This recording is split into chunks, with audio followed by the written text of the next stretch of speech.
আল্লাহর প্যারা হাবিব সাল্লাল্লাহু আলাইহি ওয়াসাল্লাম বলেন, লাউ কানা মিন করনিহি কদামিহি সদিদুন ফালা হিসাতহু মা উদ্দিয়া শুকরহু। আমার প্রাণের বন্ধুরা, রাসূল আরবি সাল্লাল্লাহু আলাইহি ওয়াসাল্লাম ডাক দিয়ে বললেন, ও দুনিয়ার নারীরা, ও দুনিয়ার স্ত্রীরা, ও দুনিয়ার নারীরা, দুনিয়ার মহিলারা, তোমরা শুনিয়া লও তোমাদের স্বামীর ফজিলত কত।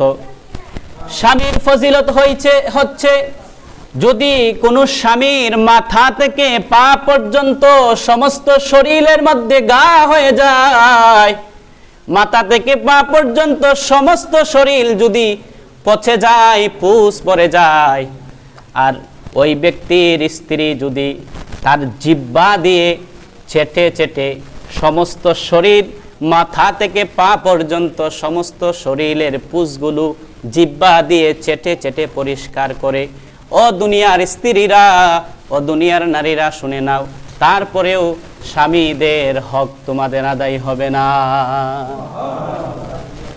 সমস্ত পুষ যদি তোমাদের জিহ্বা দ্বারা পরিষ্কার করে দাও, সমস্ত শরীর যদি পরিষ্কার করে দাও, তারপরেও স্বামীর কৃতজ্ঞতা শেষ হবে না। বলুন না সুবহানাল্লাহ, আওয়াজ দিয়ে বলুন সুবহানাল্লাহ।